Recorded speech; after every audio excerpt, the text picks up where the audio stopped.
Kejadian ini tahun 2010. Saya sama teman saya nggak tahu tujuannya mau kemana pada saat itu. Jadi pas sampai di tikungan yang gelap, di bibir jurang, di sana berdiri sosok memakai baju putih, rambutnya ke depan semua sambil melambaikan tangan ke arah saya. Di sebuah pom bensin kami berhenti karena saya masih merasa shock waktu itu. Dan di pom bensin itulah akhirnya saya memutuskan bahwa kita akan pergi ke Cipelang di kaki gunung Gede Pangrango. Waktu sampai Cipelang itu jam 1 pagi dan kebetulan waktu itu malam Jumat. Nah, kami di sana mencari warung dan ketemulah dengan Pak Iwan waktu itu. Pak Iwan ini penyedia jasa tenda, kambing guling dan sebagainya. Rencananya kami mendirikan tenda malam itu juga, tapi Pak Iwan melarang kami. Jangan sekarang, lebih baik besok, karena ini malam Jumat. Besoknya sehabis sholat Jumat, kami mendirikan tenda di pos 2.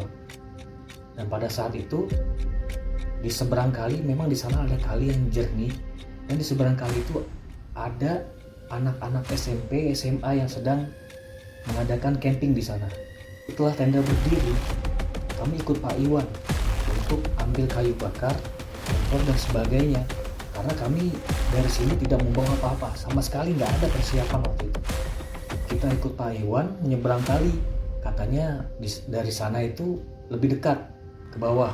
Kita menyeberang kali dan kami melihat di sana banyak anak-anak SMP, SMA sedang mendirikan tenda, dan ada juga yang baru datang pada saat itu.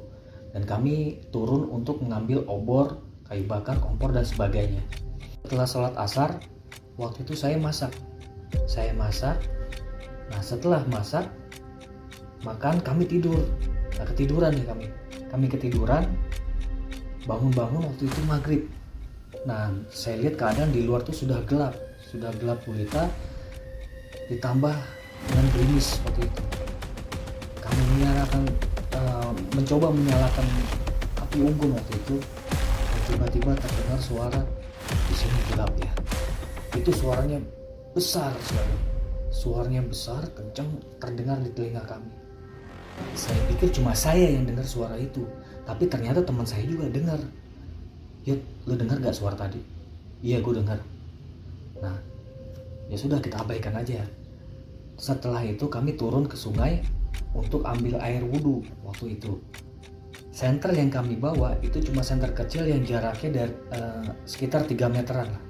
Sekitar 3 meter. Waktu di sungai itu, saya iseng senter ke seberang sungai waktu itu. Dan di sana ternyata ada sosok bapak-bapak sekitar 50 sampai 60 tahunan itu ngambang. Dia berdiri ngambang, memakai baju fancy warna hitam dan kakinya tidak terlihat. Setelah kami melaksanakan sholat maghrib, tiba-tiba kami mendengar suara orang nyinden. Nah, itu terdengar sekitar 1 sampai 2 menitan. Akhirnya suara-suara itu kami abaikan. Dan tidak lama setelah kejadian itu, kami mendengar ada seperti buah kelapa jatuh di belakang tenda kami. Dan benda itu mengelilingi tenda kami. Dan apabila sampai tiba di depan tenda kami, pasti terlihat karena tenda kami itu rusak di bagian sletingnya dan hanya tertutup sebagian. Jam 11 malam kami memutuskan untuk turun karena kami takut, dan di sana kami hanya sendiri. Dan yang kami tahu di seberang kali itu banyak anak-anak SMA atau SMP yang sedang mengadakan acara di sana. Setelah kami menyeberangi kali itu, sampai di atas, kami kaget. Di sana tidak ada satu orang pun dan semua gelap gulita.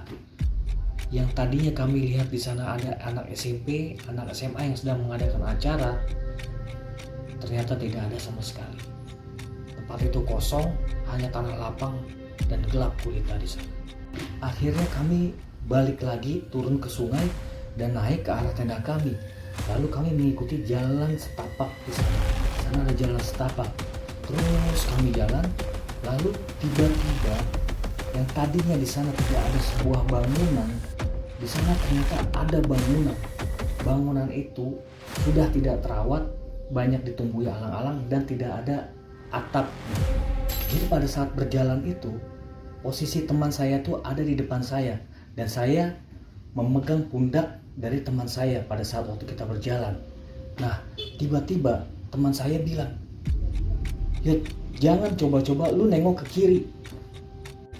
Saya ini orang Indonesia, saya ini kepo akhirnya. Saya nengoklah ke kiri pada saat itu. Dan ternyata di atas bangunan yang tidak ada gentengnya itu, yang tidak ada atapnya itu, duduk sosok berbaju merah, rambutnya ke depan semua, sambil menyisir. Dan tiba-tiba sosok itu melihat ke arah saya. Dan di sana saya melihat wajah dari sosok itu. Tidak ada mata, tidak ada hidung, hanya mulut yang menyeringai sampai ke leher. Lu udah gue bilangin jangan nengok ke kiri, lu malah nengok ke kiri. Lu goblok banget sih. Itu kata teman saya. Akhirnya kami dari sana jalan lagi melewati jalan setapak tersebut. Dan di samping kanan kiri kami itu banyak pohon-pohon beringin dan akarnya itu sampai menyuntai ke bawah. Saya pikir yang menyentuh tangan saya pada saat itu akar dari beringin tersebut. Namun ternyata saya salah. Dan ternyata yang saya lihat ketika saya menghadap ke atas itu ada wajah putih pucat, rambutnya menjuntai ke bawah 1 meter di atas kepala saya.